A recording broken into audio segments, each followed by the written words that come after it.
Let's try and understand Christianity in the right perspective by understanding the concept of God in Christianity. Before we discuss about the concept of God in Christianity, I would like to make a few points clear. Islam is the only non-Christian faith which makes it an article of faith to believe in Jesus Christ, peace be upon him.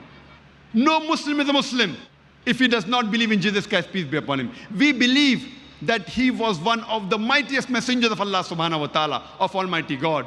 We believe that he was the Messiah, translated Christ. We believe that he was born miraculously without any male intervention, which many modern day Christians today do not believe. We believe that he gave life to the dead with God's permission. We believe he healed those born blind and lepers with God's permission. The Christians and the Muslims, we are going together. But one may ask, then where is the parting of ways? The parting of ways is that most of the Christians believe that Jesus Christ, peace be upon him, he claimed divinity. He said that he was Almighty God.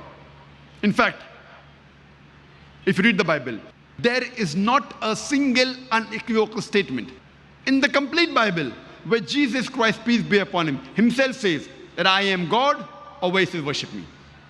I'll let repeat. If you read the Bible, there is not a single unequivocal statement. There is not a single unambiguous statement in the complete Bible where Jesus Christ, peace be upon him, himself says that I am God, or where he says worship me. In fact, if you read the Bible, Jesus Christ, peace be upon him, himself said, it's mentioned in the Gospel of John, chapter number 14, verse number 28. Jesus Christ, peace be upon him, said, my Father is greater than I. Gospel of John, chapter number 10, verse number 29. My Father is greater than all. Gospel of Matthew, chapter number 12, verse number 28.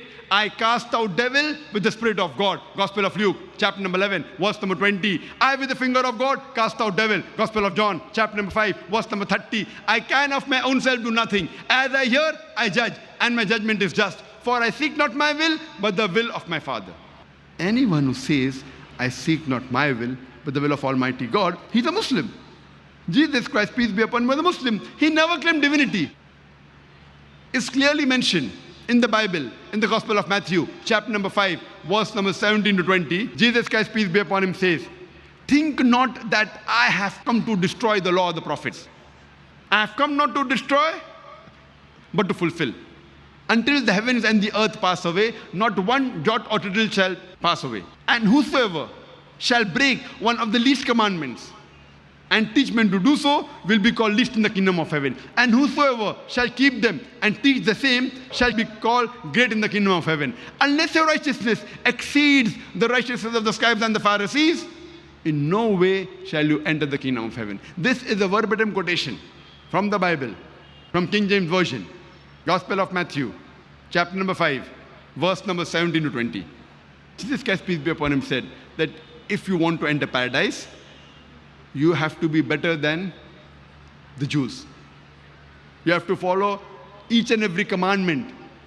Unless your righteousness exceeds the righteousness of the scribes and the Pharisees, in no way shall you enter the kingdom of heaven. That means you have to follow all the laws and commandments that were sent by earlier prophets, including Moses, peace be upon him, that God is one who has got no images, etc.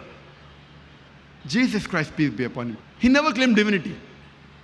In fact, he said, it's mentioned in the Gospel of John, chapter number 14, verse number 24. Jesus Christ, peace be upon him, said, the words that you hear are not mine, but my Father's who has sent me. It's mentioned in the Gospel of John, chapter number 17, verse number 3. Jesus Christ, peace be upon him, says, this is life eternal, so that you may know there is one God, and Jesus Christ whom thou hast sent. It's mentioned in the Gospel of Matthew, chapter number 19, verse number 16 and 17. There's a person who approaches Jesus Christ, peace be upon him, and tells him that, good master, what good things should I do so that I shall enter eternal life? Asking, what good thing should I do so that I shall go to paradise? Jesus Christ, peace be upon him, replies, why thou callest me good? Leave aside God, G-O-D, why thou callest me good? And there's only one good, that is Father in heaven, that is Almighty God. And if you want to enter eternal life, you keep the commandments.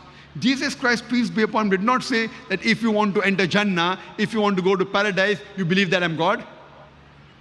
He didn't say that you believe that I died for your sins on the cross. He said, if you want to enter Jannah, if you want to enter eternal life, you keep the commandments.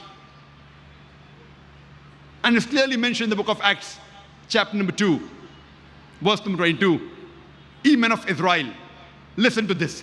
Jesus of Nazareth, a man approved of God amongst you by wonders and miracles and signs which God did by him, and you are witness to it. A man approved of God amongst you by wonders and miracles and signs which God did by him, and you are witness to it. And when Jesus Christ, peace be upon him, was asked that which is the first of the commandments, he repeated verbatim what was said by Moses, peace be upon him, earlier. It's mentioned in the Gospel of Mark, chapter number 12, verse number 29. Jesus Christ, peace be upon him, says, Shema Israelo, Adnan Hainu Adnai Khad. It's a Hebrew quotation which means, Hear, O Israel, the Lord, our God, is one Lord. So if you understand the concept of God in Christianity, that God is one, He has got no idols, He has got no images, you will understand Christianity in the right perspective.